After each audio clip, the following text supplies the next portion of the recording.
हरे कृष्ण। आज की श्रीमद् भागवत कक्षा में आप सभी का स्वागत है। हम श्रीमद् भागवत के चतुर्थ स्कंद के सप्तम अध्याय द सैक्रिफाइस परफॉर्म्ड बाय दक्ष पर चर्चा करना आज से प्रारंभ करेंगे। कल हमने अध्याय 6 के अंत में देखा किस प्रकार से सारे देवतागण ब्रह्मा जी के पास जाते हैं, उनका स्तवन करते हैं। ब्रह्मा जी शिव जी को फिर से क्रोधित न होने के लिए थोड़ी खातिरदारी करते हैं और उनसे इनडायरेक्टली कहते हैं कि आपको इस प्रकार से बच्चों की गलतियों को क्षमा कर देना चाहिए, इनके द्वारा किए गए अपराध को बहुत ज्यादा सीरियसली नहीं लेना चाहिए। आप महान हैं, अगर आप इनके अपराधों से व्यथित होने लगे तो फिर आप में और उनमें फर्क क्या रहेगा। सो वेरी इनडायरेक्टली दक्ष के अपराधों से क्षमा मांगने का प्रयास कर रहे हैं ब्रह्मा जी। और आज से हम देखेंगे कि शिव जी ने उनका उत्तर कैसे दिया। सो chapter 7 the sacrifice performed by Daksha. Let us begin with मंगलाचरण। ओम ज्ञानतिमिरन्धस्य ज्ञानाञ्जनशलाकया चक्षुरुन्मिलितं येन तस्मै श्रीगुरवे नमः। श्रीचैतन्यमनोभीष्टं स्थापितं येन भूतले स्वयं रूपः कदा मह्यं ददाति स्वपदान्तिकम्।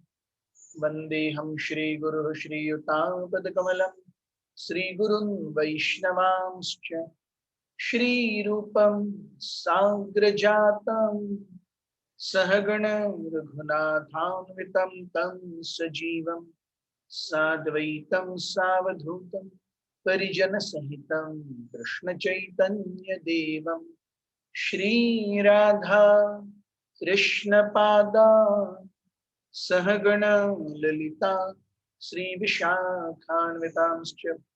हे कृष्ण करुणा सिंधु दीनबंधो जगत्पते गोपेश गोपिका कांत राधा कांत नमोस्तुते। तप्त कांचन गौरांगी राधे वृंदावनेश्वरी वृषभानुसुते देवी प्रणमामि हरिप्रिये। वाञ्छाकल्पतरुभ्यश्च कृपा सिन्धुभ्य एव च पतितानां पावनेभ्यो वैष्णवेभ्यो नमो नमः। जय श्री कृष्ण चैतन्य प्रभु नित्यानंद श्री अद्वैत गदाधर श्रीवासादि गौर भक्तवृंद। हरे कृष्णा कृष्ण कृष्ण हरे हरे, हरे Ram Ram Ram Hare Hare. So we will do screen sharing.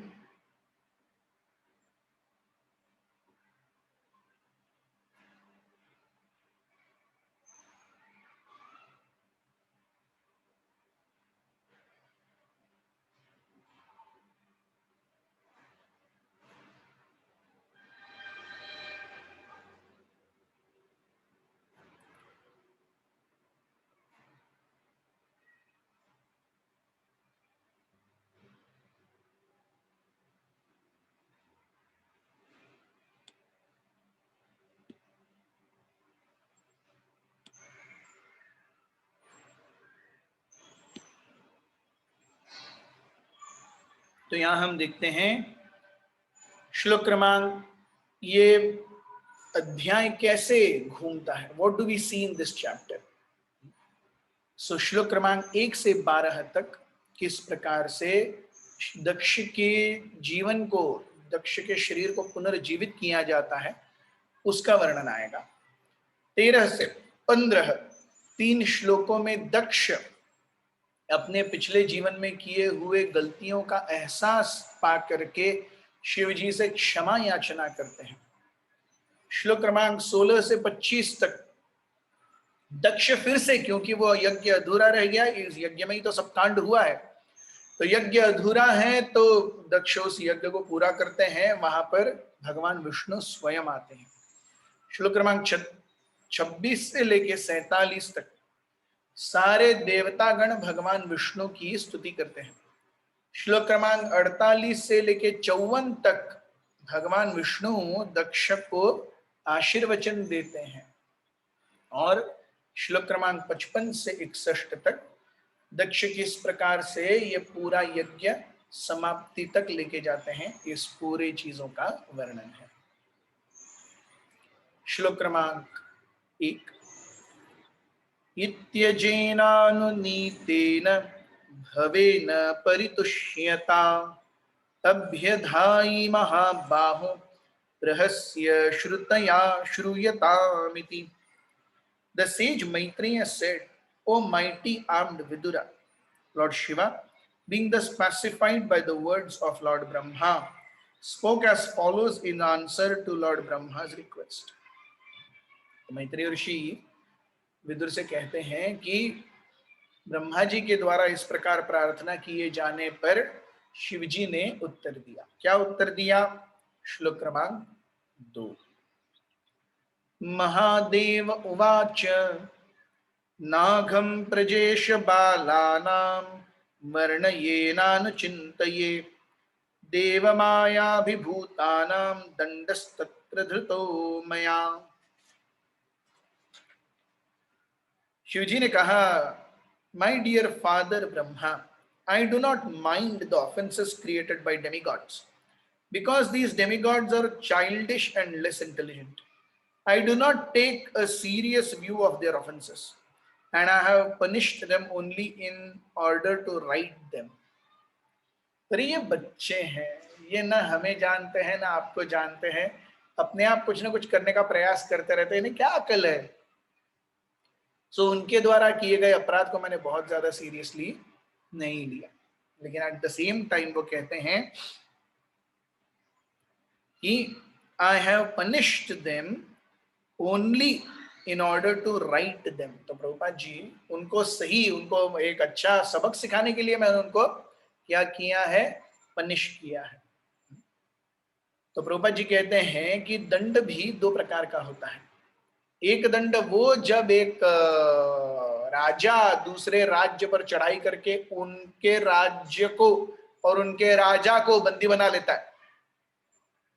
फिर जो दंड मिलता है वो, अरे I conquered over you, now I will punish you, मैंने आपके ऊपर जीत हासिल कर ली, अब मैं आपको दंड दे सकता हूं। ऐसे बॉडीली दंड। द सेकेंड काइंड ऑफ दंड इज लविंग दंड, लविंग चैस्टाइजमेंट। तो जब अपनी माँ या कोई माँ अपने बच्चे से कहती है, बच्चा इतना ज्यादा चॉकलेट मत खाओ, सो बच्चा सोचता होगा कि बाहर तो जो चाचा जी बैठे हैं जो 20 रुपीज देने पर डेली मेरे हाथ में देते हैं वो अच्छे हैं, मेरी माँ अच्छी नहीं है। But when we grow up we will understand what mother did for us. मेरी माँ ने मेरे लिए क्या क्या किया। सो यहाँ शिवजी कहते हैं कि देवताओं के इन अपराधों को मैं बहुत ज्यादा सीरियसली नहीं लेता हूं। श्लोक क्रमांक 3। प्रजापतेर्दग्ध शीर्णो भवत्वं उजमुखं शिरा मित्रस्य चक्षुक्षेपेत भागं स्वबर्हिषो भगः। Lord Shiva continued, since the head of Daksha has already been burnt to ashes, he will have a head of a goat.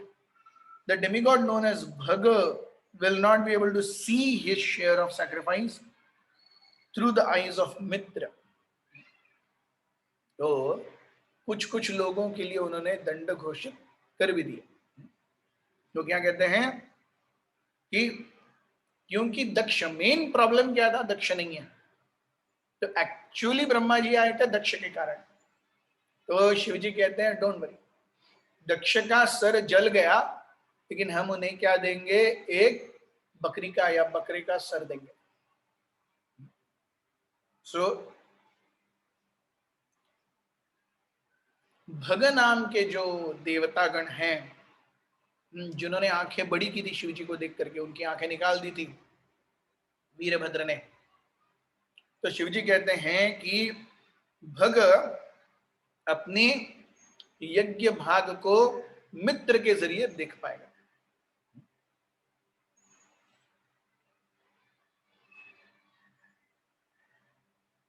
तो एक को दूसरे की जरूरत होगी। दक्ष को मरे हुए शीप, बकरी या बकरे के सर की जरूरत होगी, और भग को मित्र के दांतों की जरूरत होगी खाने के लिए। श्लोक क्रमांक 4। ऊषा तु यजमानस्य दर्भिर्दद्भिर्जक्ष्यतु पृष्ठभुक् देवाः प्रकृतः सर्वांगा येम उच्छेषणं ददुः। The demigod Pusha will be able to chew only through the teeth of his disciples, and if alone he will have to stay himself by eating duff made from chickpea. But the demigods who have agreed to give my share to me of the sacrifice will recover from all their injuries. तो दक्ष को एक बकरे का sir लगाया जाएगा, भगत अपने मित्र की आंखों से अपने यज्ञ भाग को ले पाएंगे। पूष जिन्होंने दांत दिखाए थे भगवान शिव को, वीरभद्र ने उनके दांत तोड़ दिए थे, तो भगवान शिव कहते हैं कि आप अपने शिष्यों के माध्यम से अपना उदर निर्वाह कर सकते हो। तो हम देखते हैं, रूपा जी कहते हैं, the demigod Pusha will be able to chew only through the teeth of his disciples, and if alone he will have to satisfy himself by eating duff made from chickpea flour. और कुछ नहीं है तो बेसन खाइए, और कुछ है तो फिर आपको आपका यज्ञ भाग मित्र के जरिए मिलता रहेगा। जिन्होंने भी मुझे यज्ञ भाग देने से इनकार नहीं किया, they were ready, उनको भी कुछ मिलेगा।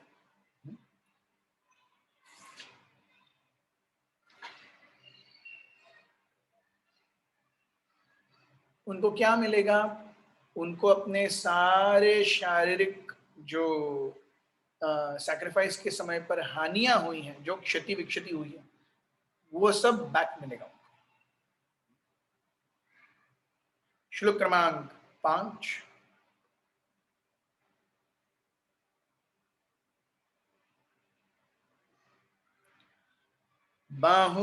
बाहुभ्यामश्विनो तूष्णो हस्ताभ्यां कृतबाहवः भवन्त्यर्धवर्यवश्चान्ये बस्तश्मश्रुभृगुर्भवेत्। Those who have had their arms cut off will have to work with the arms of Ashwini Kumaras, and those whose hands are cut off will also have to do their work with the hands of Pusha.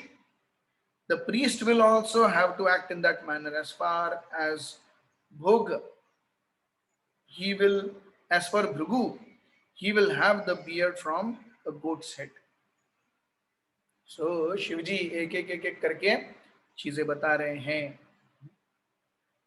तो जिनके शरीर cut गए थे उनको अश्विनी कुमारों के जरिए, अश्विनी कुमार कौन है? अश्विनी कुमार ये देवताओं के फिजिशियन है।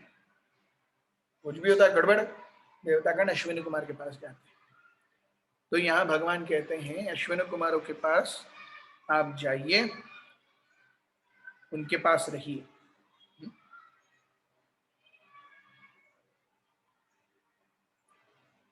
जिनके हाथ पैर वगैरह कट गए थे वो पूष के जरिए, पूष के हाथों के द्वारा काम करेंगे। जिस प्रकार से यज्ञ में उपस्थित ऋषि मुनि, उसे एक्चुअली क्रतु कहते हैं, वो जिस प्रकार से उनकी मंशा थी, जो इनकी इच्छा थी, जब मुझे ये दिया जा रहा था, श्राप दिया जा रहा था, तब इनके चेहरे कैसे थे, उसके हिसाब से श्राप तय हुआ है। श्लोक क्रमांक 6। मैत्रेय उवाच तदा सर्वाणि भूतानि श्रुत्वा मीढष्टमोदितं परितुष्टात्मभिस्तात साधु साध्वत् यथा ब्रुवन्। The great sage Maitreya said, "My dear Vidura, all the personalities present were very much satisfied in heart and soul upon hearing the words of Lord Shiva, who is the best amongst the Benedictors." हम देखते हैं शिवजी आशुतोष है, बहुत ही जल्दी किसी को भी क्या कर लेंगे, he'll favor, उतने ही जल्दी उनको गुस्सा भी आता है, ये भी हमने देखा था. He gets angry also very fast. So nobody is completely pure. दूध का धुला हुआ कोई नहीं. So this is ब्रह्म भूत प्रसन्नात्मा न शोचती न कांक्षति. तो शिवजी मेरे सबसे घनिष्ठ मित्र हैं, और अब क्या हो रहा है, मुझे शिवजी के आदेशों का यही नहीं हो रहा है. So Vidura, all the personalities present were very much satisfied in heart and soul upon hearing the words of Shiva. Shivji के वचनों को सुनकर के सभी खुश हुए.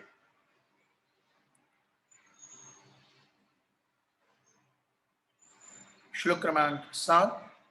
ततो मीढ्वांसमामन्त्र्य शुनाशीरः सहर्षिभिः भूयन्त्यदेवयजनं समीढवद्वेदसो ययुः. Therefore, Bhrigu, the chief of all great sages, invited Lord Shiva to come to the sacrificial arena.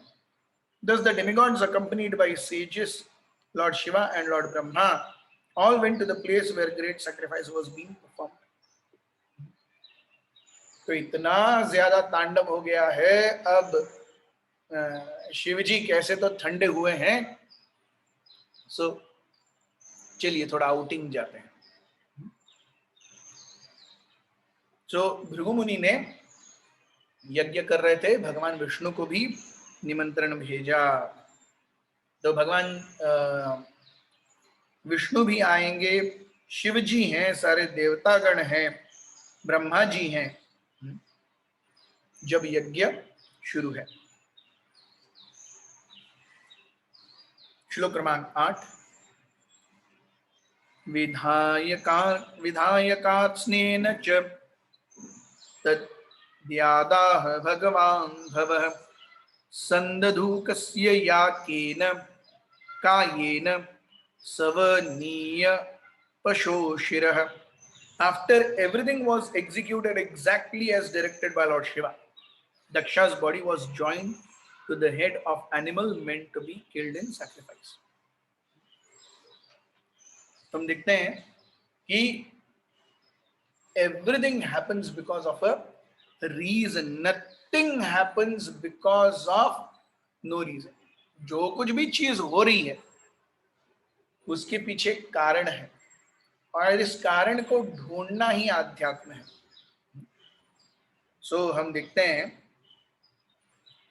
कि after everything was over, Daksha's body was joined to head of an animal meant to be killed in sacrifice.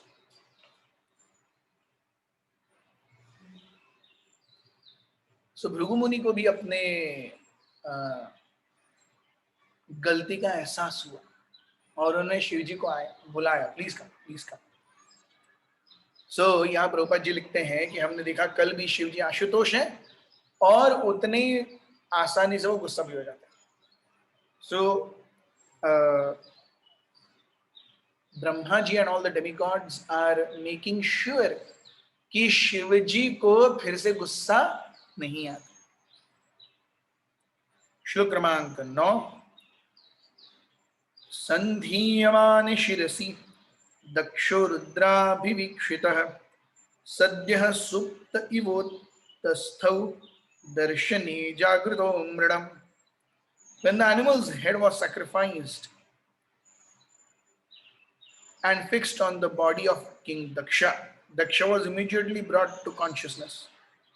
And as he awakened from sleep, the king saw Lord Shiva standing before him. So वो जो बकरा था जिसका sir दक्ष को लगाया जाना था, वो यज्ञ में आहुति के रूप में चढ़ गया. और जैसे ही ये जो गोट का सर लगा है, जैसे ही सर लगा तुरंत he came out of that consciousness, तुरंत आ गया. So it is like, अरे हम रोज रात को सोते हैं, रोज सुबह उठते हैं, रात को क्या स्वप्न होता है कभी कभी थोड़ा याद आता है, वरना नहीं आता ऐसा. So Daksha was immediately brought to conclusion as he awakened from deep sleep. जैसे कोई बहुत बड़ी गहरी नींद से उठा हो वैसे ही वो सोए और उठे.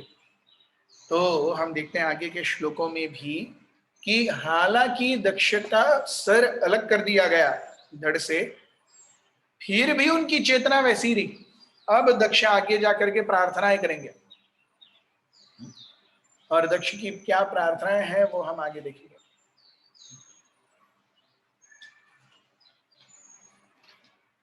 So Daksha got a shock of his life.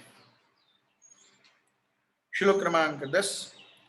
तदा वृषध्वजो द्वेषो कपिलात्मा प्रजापति शिवावलोकादभयात् श्रुत्रधृत्र इवामलः.